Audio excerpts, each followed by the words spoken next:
aqui pastor Odivan, Apocalipse, capítulo 3, versículos de 14 em diante, a última carta, a última das 7 cartas do Apocalipse, que é a carta à igreja de Laodiceia. O texto diz assim: E ao anjo da igreja que está em Laodiceia escreve: Isso diz o Amém, a testemunha fiel e verdadeira, o princípio da criação de Deus. Eu sei as tuas obras, que nem és frio e nem quente. Oxalá foras frio ou quente. Assim, porque és morno e não és frio e nem quente, vomitar-te-ei da minha boca. Como dizes, rico sou e estou enriquecido e de nada tenho falta, e não sabes que és um desgraçado e miserável e cego e nu. Aconselho-te que de mim compres ouro provado no fogo, para que te enriqueças, e vestidos brancos, para que te vistas, e não apareça a vergonha da tua nudez, e que unjas os teus olhos com colírio, para que vejas. Eu repreendo e castigo a todos quanto amo. Sê, pois, zeloso e arrepende-te. Eis que estou à porta e bato, e se alguém ouvir a minha voz e abrir a porta, eu entrarei em sua casa, e com ele cearei e ele comigo. Ao que vencer, lhe concederei que se assente comigo no meu trono, assim como eu venci e me assentei com o meu Pai no seu trono. Quem tem ouvidos, ouça o que o Espírito diz às igrejas. Então, a carta segue o mesmo esquema das outras cartas, das outras 6 cartas, que tem um endereçamento, uma declaração do autor, que no caso é Jesus, sobre o estado da igreja, advertências, exortações e chamado ao arrependimento. Antes de falar um pouquinho sobre a igreja, eu quero falar sobre a cidade de Laodiceia. Então, a cidade de Laodiceia, o nome Laodiceia, quer dizer que pertence a Laodice. Laodice foi esposa de Antíoco II e Antíoco homenageou a sua esposa com o nome da cidade.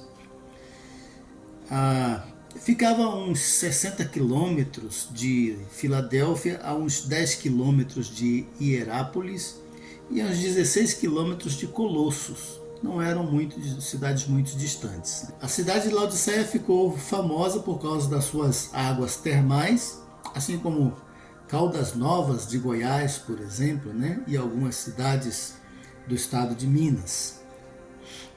Porém, segundo historiadores, as águas termais de Laodiceia não eram bem de Laodiceia, foram canalizadas de Hierápolis para Laodiceia. Então a água saía de Hierápolis quente, que era onde era a fonte, mas quando chegava em Laodiceia, chegava morna, não chegava nem fria e nem quente, chegava morna. Hoje o local tem sido identificado como Esqui-Issar, que quer dizer Castelo Velho. A cidade de Laodiceia ficou famosa também por causa da sua indústria de tecido, especialmente o trabalho com lã, e também por causa de uma escola de medicina especializada em oftalmologia. E além disso, era uma cidade que tinha um alto investimento em ouro. Então, trata-se de uma cidade rica. Ela foi destruída por um terremoto, segundo os historiadores, no ano 60, e reconstruiu-se sozinha, sem precisar da ajuda do Império Romano para isso. A princípio, ela era operante no Evangelho. O apóstolo Paulo menciona ela quando escreve a igreja dos Colossenses, no capítulo 2, versículo 1, e também no capítulo 4, versículo 15. Parece até que enviou cartas para ela. Esta é a única igreja que Jesus não teve nenhum elogio, só críticas, só repreensões e exortações, e chamada ao arrependimento. Sobre a apresentação de Jesus como o Amém, veja que a palavra apresenta com o artigo, Então, o Amém aqui é um nome próprio, quer dizer aquele que afirma todas as coisas, que estabelece todas as coisas, aquele que tem a palavra final, aquele que não significa como nós oramos que assim seja, mas assim é. Esse é o significado da palavra o amém aqui. Tudo se firma nele. Ele é o Criador de todas as coisas, o princípio de todas as coisas. Quando diz aqui o texto, ele é a testemunha fiel e verdadeiro, o princípio da criação de Deus, não significa que ele foi criado por Deus, foi o primeiro a ser criado por Deus, mas ele é co-criador junto com Deus, junto com o Pai. Conforme apresenta em João capítulo 1, versículos de 1 a 3. No princípio era o Verbo estava com Deus, o Verbo era Deus. E todas as coisas foram feitas por ele, nada do que foi feito sem ele se fez. Então ele é co-criador junto com o Pai. Não é que ele foi uma coisa criada, primeiro ser criado, mas ele é o princípio, aquele que deu o pontapé inicial para que todas as coisas viessem a existir. Ele é a palavra de Deus, a palavra criadora. Quando Deus proferiu a palavra, Jesus estava criando. Ele estava lá agindo, operando, fazendo com que as coisas viessem a existir. Veja o que disse o apóstolo Paulo sobre a pessoa de Jesus em Colossenses capítulo 1, a partir do versículo 15, diz assim: o qual é a imagem do Deus invisível, o primogênito de toda a criação. Porque nele foram criadas, nele, em Jesus, foram criadas todas as coisas que há nos céus e na terra, visíveis e invisíveis, sejam tronos, sejam dominações, sejam principados, sejam potestades, tudo foi criado por ele e para ele. Então ele é co-criador junto com o Pai de todas as coisas, né? Jesus é Deus, Deus conosco, Deus homem. A repreensão para a igreja de Laodiceia era da mediocridade, ela não era nem fria e nem quente. Ele diz que quem dera que você fosse ou fria ou quente, mas não é nem fria nem quente, está na mediocridade. Então Jesus reprova a mediocridade, Jesus reprova o mais ou menos. Ou somos excelentes ou somos ruins mesmo, né? Não tem esse negócio de ser mais ou menos. Então a nossa qualidade de vida espiritual, de relacionamento com Deus, precisa ser verdadeira, autêntica, precisa ser real, de forma que possa ser provada e aprovada por Deus. A água que chegava morna em Laodiceia nem era dela, era de Hierápolis, que ela canalizou para ela, né? Então, por isso chegava morna. E isso refletia no estado da igreja, né? A igreja, assim como as águas termais que ela tinha, tal era também a igreja. Uma igreja morna, um pastor morno, que não era nem quente nem frio. Jesus diz: vomitar-te-ei da minha boca. Ou seja, vou rejeito isso. O versículo 18 diz: aconselho-te que de mim compres ouro provado no fogo, para que te enriqueças, e vestidos brancos, para que te vistas e cubra não apareça a vergonha da tua nudez, e que unjas os teus olhos com o colírio, para que vejas. Ou seja, ela era especialista em tratamento dos olhos, remédio para os olhos físicos, mas faltava-lhe visão espiritual. Na visão espiritual ela era míope, pior do que isso. Eu acho que ela era cega mesmo.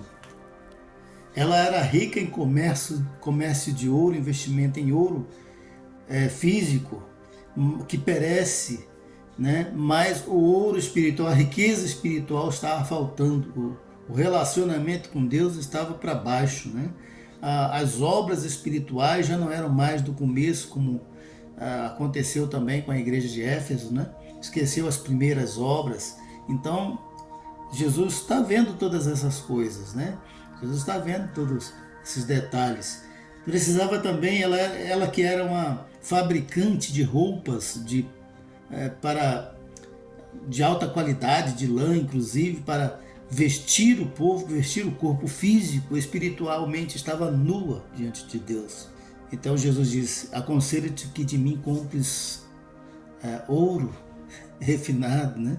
Ouro celestial, ouro no tesouro de Deus, e também vestes para que te vistas e cubra a tua nudez. Suas vestes são inúteis, o seu ouro são inúteis, o remédio para os olhos de vocês são inúteis. Vocês precisam daquilo que eu posso oferecer, que é eterno. Isso mostra que as riquezas muitas vezes podem nos deixar besta, né? Ao ponto de esquecer de Deus. Uma oração que eu faço é essa: se for para ficar rico e esquecer do Senhor, eu quero morrer pobre. Porque a única coisa que interessa desta vida é manter a fé em Deus. Muita gente hoje tem a riqueza como um sinal de bênção. Se você é rico, você é abençoado. Se você é pobre, você é amaldiçoado. E nós vemos aqui que as coisas podem caminhar no sentido totalmente contrário, né? A riqueza pode nos encantar, ofuscar os nossos olhos, fazer-nos perder a visão de Deus, deixar-nos nus perante Deus. Ou seja, as riquezas materiais, né, podem acabar nos atrapalhando, nos aproximar de Deus. Se for para nos atrapalhar, né, nos aproximarmos de Deus, é melhor continuarmos como estamos, né? É bom que a gente reflita sobre isso, porque muita gente tem hoje a riqueza como o alto padrão de qualidade de abençoados, e pode não ser bem assim. Ou seja, aquela igreja, ela confiou tanto nas riquezas e no seu status, né, que ela perdeu o valor de ser sal e luz do mundo. Já não era mais uma igreja útil. Veja, ela existia, tinha nome de igreja, mas já não era de fato uma igreja. Jesus diz: que eu estou à porta e bato. Se alguém abrir a porta, eu entrarei em sua casa, cearei com ele e ele comigo. Ora, era uma igreja de Cristo sem Cristo. Era uma igreja cristã, mas Cristo estava fora, que vivia outras doutrinas, que vivia outros princípios, outros valores. Não eram os valores ensinados por Cristo. E tem muitas igrejas assim, né?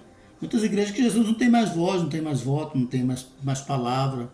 A Bíblia não é usada mais, porque a Bíblia ela confronta o nosso estado pecaminoso, e ninguém mais quer ser confrontado, cada um quer ter o direito de dizer o que quiser, se expressar do jeito que quiser.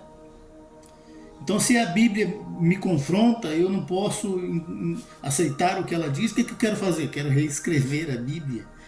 Eu quero uma outra Bíblia, então talvez não queira Bíblia nenhuma, eu quero fazer as minhas próprias regras, minhas próprias leis, meus valores, sem essa de alguém ficar meditando as coisas. Então, tá bom, diz que não é logo cristão, não tem problema nenhum, né? Diz que não é mais crente, não sirva a Deus, é opção, né? Tudo é questão de opção. Mas a coisa mais importante que nós temos aqui é que me toca, inclusive isso, né? A coisa mais tocante para mim aqui é isso. É que apesar de Jesus estar de fora dessa igreja, apesar dela já ter morrido espiritualmente, ela está morta espiritualmente. Inclusive já teve outra igreja que estava morta e Jesus também falou com ela aqui, né? Nas cartas do Apocalipse. Vou deixar o link aqui para você, abaixo desse vídeo, para você acompanhar. Apesar de tudo isso, da igreja viver uma vida cristã sem Cristo, da igreja rejeitar as doutrinas do Senhor, viver suas próprias leis, né? Jesus não esqueceu dela, Jesus não a abandonou. Como eu tenho repetido sempre nessas meditações, Jesus foi para o céu, mas ele não deixou de ser o pastor de sua igreja, ele continua pastoreando-as. Não importa qual o estado dela. E as cartas às 7 igrejas, tenho falado repetidamente isso, as 7 igrejas do Apocalipse, o Apocalipse usa uma linguagem simbólica, e 7 significa completação, perfeição.